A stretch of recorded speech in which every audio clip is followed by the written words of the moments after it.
Average propensity to save यानी कि APS. तो आज के इस लेक्चर में हम एपीएस के बारे में पढ़ेंगे और इसके जो भी इम्पोर्टेंट पॉइंट्स हैं, जो डेप्थ के पॉइंट्स हैं और जो एग्जामिनेशन में काफ़ी इम्पोर्टेंट हो सकते हैं, उन सारे पॉइंट्स को जानने की कोशिश करेंगे। तो सबसे पहले एपीएस की जो मीनिंग है उसको समझ लेते हैं और उसके बाद आगे के जो पॉइंट्स होंगे उस पर हम समझने की कोशिश करेंगे। तो एपीएस को सिंपली अगर एक्सप्लेन किया जाए तो एपीएस को ऐसे समझा जा सकता है कि इसकी जो मीनिंग है एवरेज प्रोपेंसिटी टू सेव, यानी कि इकोनॉमी में जो भी पूरी कंट्री की जो भी इकोनॉमी की जो टोटल इनकम है उसका कितना हिस्सा सेव किया जा रहा है।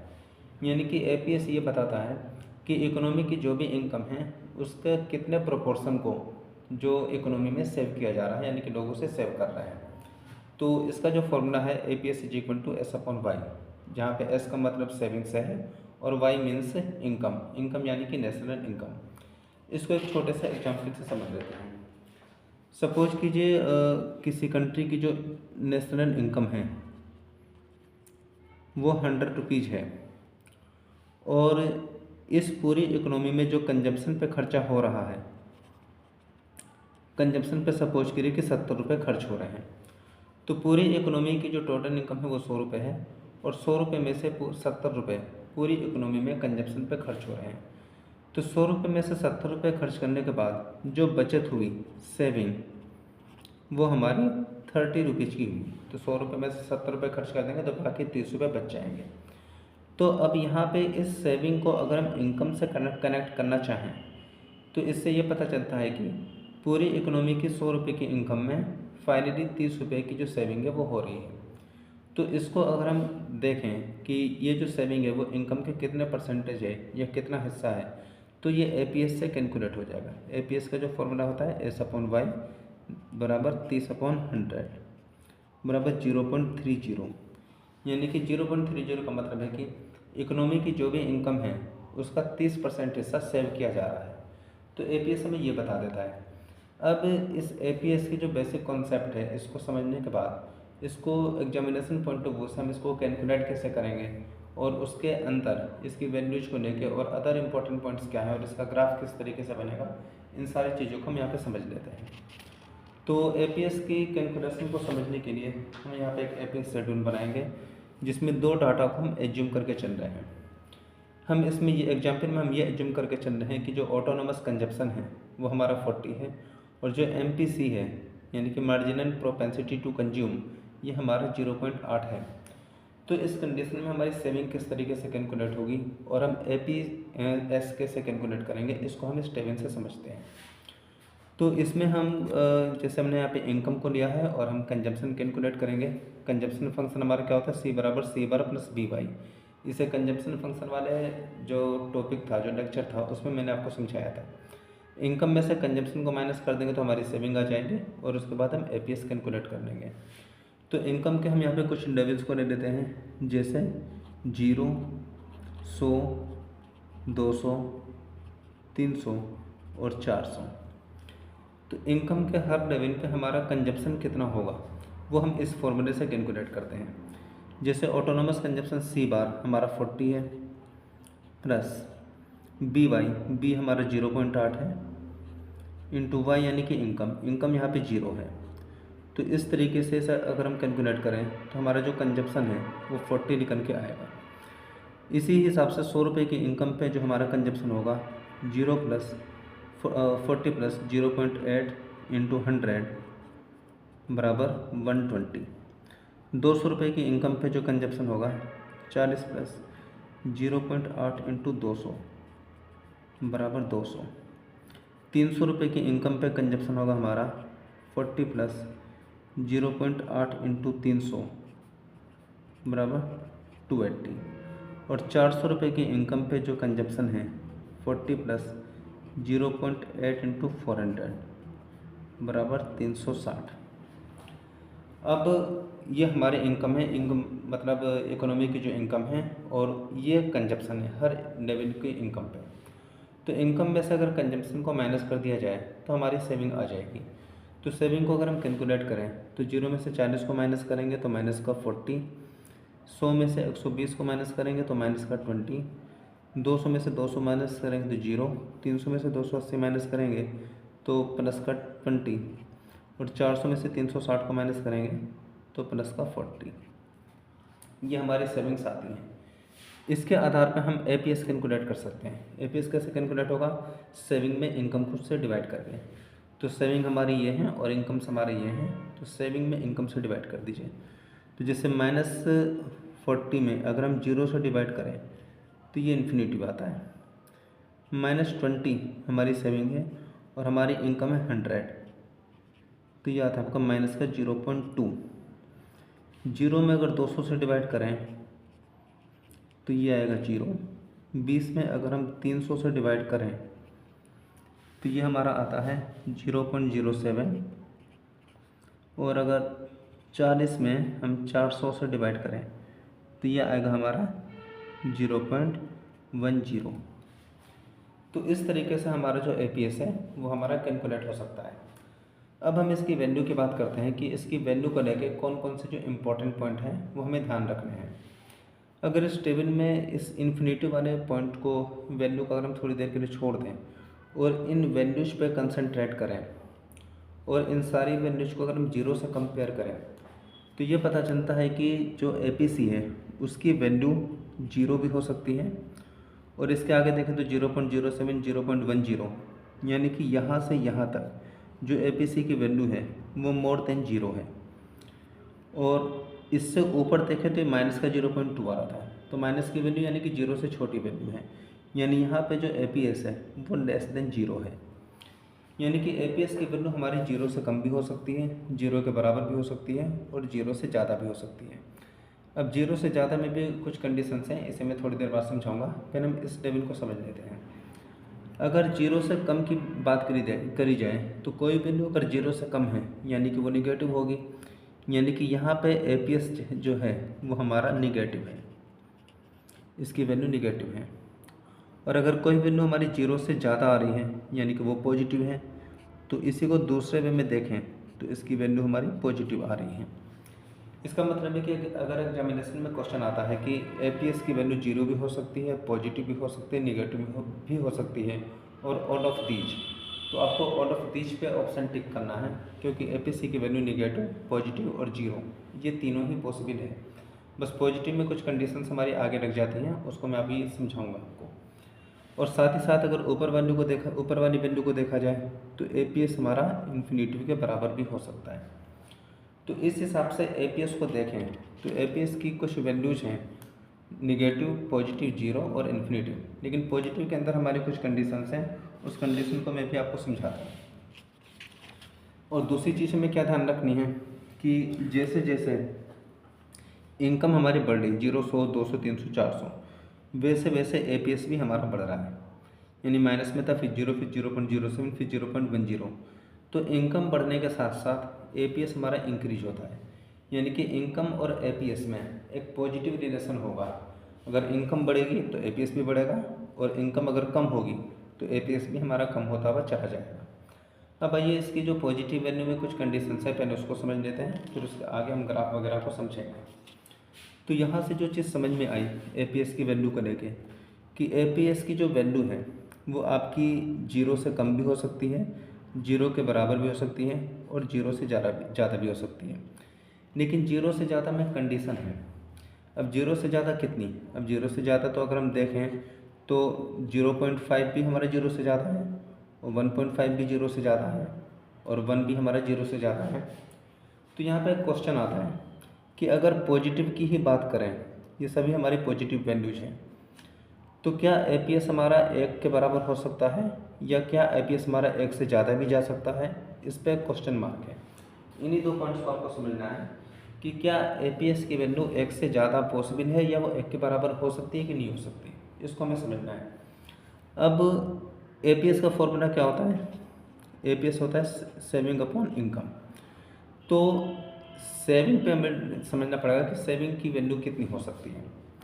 सपोज कीजिए जैसे इनकम इकोनॉमी में 100 रुपये है, ठीक है। अगर एक आने के लिए क्या ज़रूरी है कि अगर इनकम 100 रुपये है तो आपकी सेविंग भी 100 रुपये होनी चाहिए, तब ये वैल्यू आपकी 1 आएगी। यानी कि एपीएस आपका 1 तभी हो सकता है जब जितनी इनकम हो उतनी ही सेविंग हो जाए, जबकि प्रैक्टिकली ये पॉसिबल ही नहीं है, क्योंकि इकोनॉमी में कंजप्शन पे कुछ ना कुछ खर्चा होगा, और जब कुछ ना कुछ खर्चा होगा, लोग अपनी इनकम का कुछ हिस्सा खर्च करेंगे, तो उनकी जो सेविंग है वो कभी भी इनकम के बराबर हो ही नहीं सकती।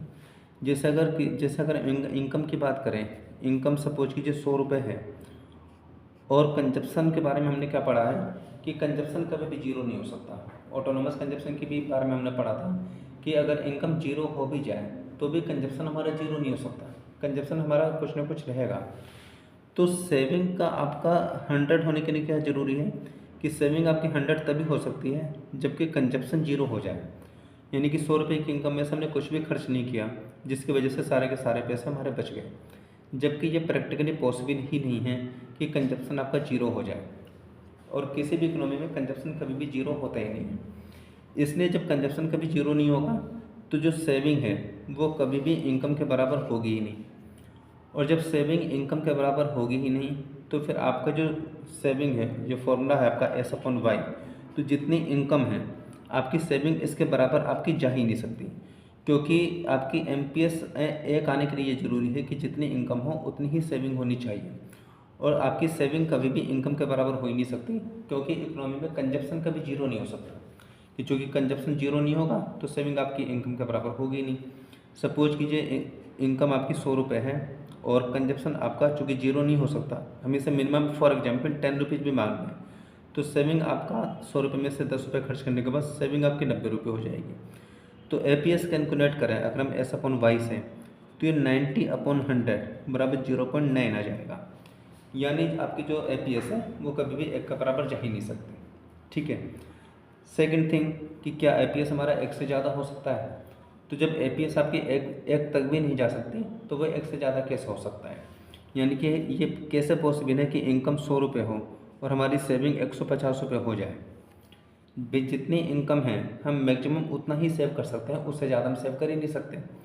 तो एपीएस आपके 1 से ज़्यादा होने के लिए क्या ज़रूरी है कि एपीएस आपका 1 से ज़्यादा क्या कब होगा?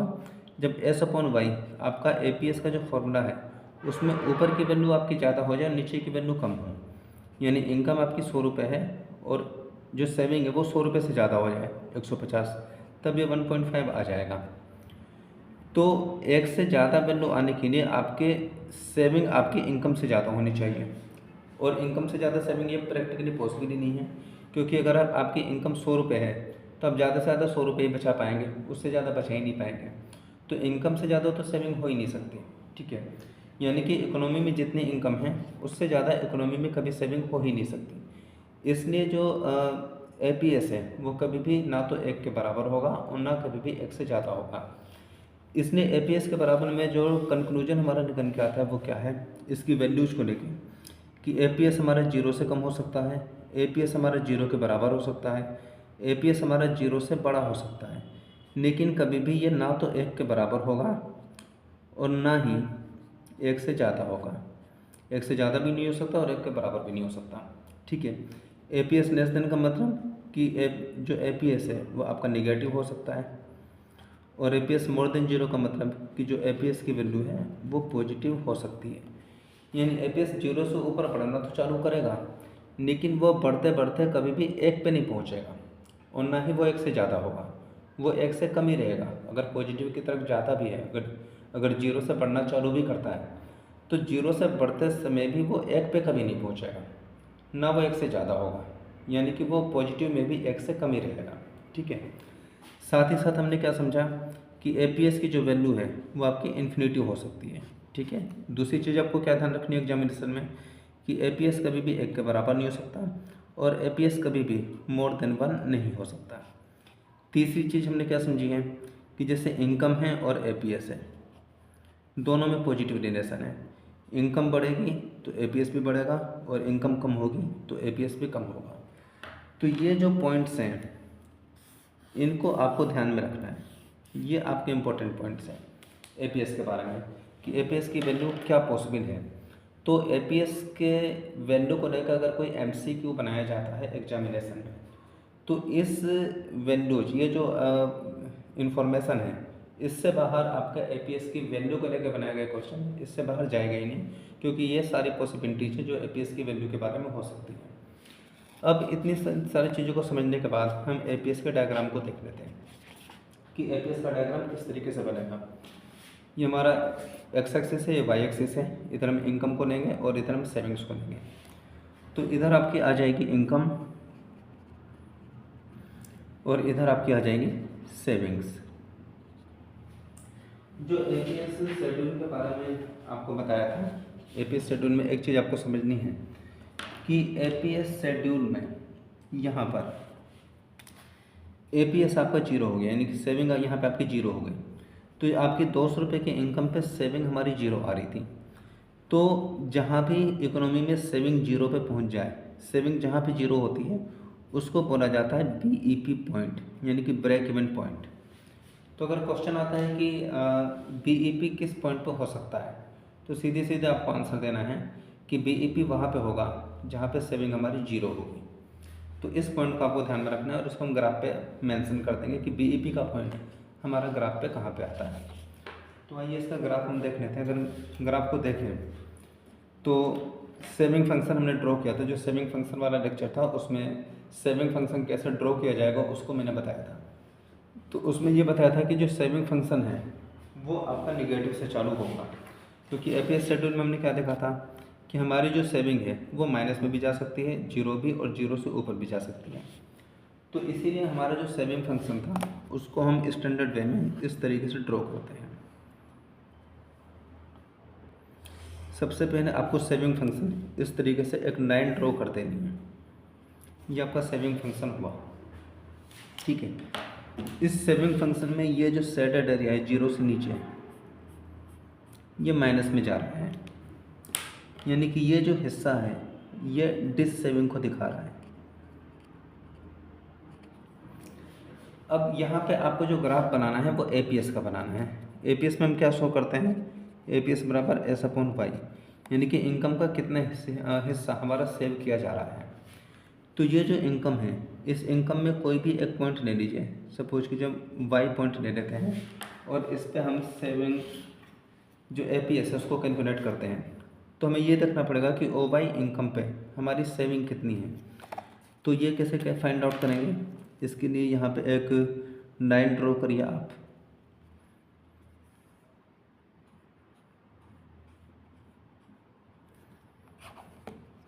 और ये लाइन हमारी इधर सेविंग के साथ मिलती है इस तरीके से।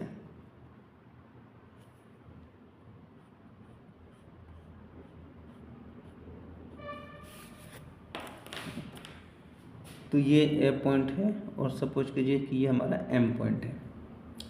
एपीएस अगर हम कैलकुलेट करना चाहें इस पॉइंट पे, तो इस पॉइंट पे हमारा एपीएस क्या होगा, एपीएस का फॉर्मूला होता है एस अपॉन वाई। तो एस अपॉन वाई में हमारे सेविंग कितनी है, ओ वाई इनकम पे ओ एम मात्रा हमारी सेव हो रही है, यानी कि इसमें आपकी जो इनकम है वो ओ वाई है और ओ वाई मात्रा पे हमारी जो सेविंग है वो ओ से लेके एस तक का हिस्सा है, ठीक है। तो एपीएस हम कैलकुलेट करें तो सेविंग हमारी है ओ से लेके एम तक, ओ एम अपॉन हमारी इनकम है ओ से लेके वाई तक, ओ वाई। तो इस तरीके से हमारे जो एपीएस है वो हमारा ग्राफ पे फाइंड आउट हो सकता है। इस पूरे ग्राफ में जो सेविंग है वो हमारी यहाँ पे जीरो है, तो ये जो पॉइंट है ये हमें बीईपी को दिखाएगा, यानी ये वाला जो पॉइंट है ये आपका बीईपी है, यानी जहाँ पे सेविंग हमारी जीरो हो जाए। तो इस पॉइंट पे आपकी जो सेविंग है एस वो जीरो के बराबर है, तो ये आपका बीईपी पॉइंट बनता है। और इसके बाद जो आपका एपीसी का कॉन्सेप्ट था वो पूरा हो गया।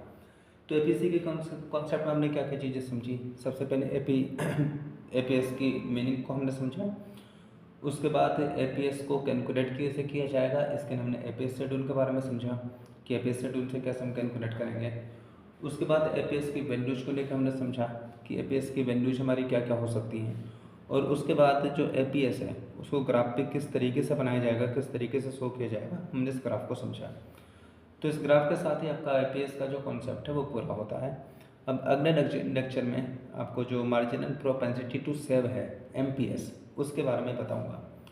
तो अभी इस लेक्चर में आप इतने रहने दीजिए।